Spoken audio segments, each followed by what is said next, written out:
Hey, I'm Kayla with WTI, and I love to make homemade lip balms and give them out as gifts.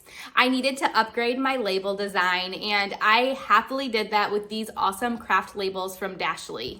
Now, these labels I love because they have a really natural look to them because it is the craft paper. They are the perfect size to go on my little lip balm tubes, which I really appreciated too.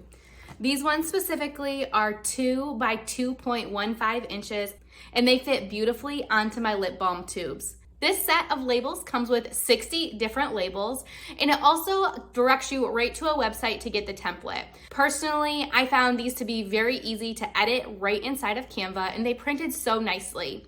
I love the look of a black ink right on this craft paper. I think it's very aesthetically pleasing. So I didn't add any color to my labels. I really just liked that simple black modern look.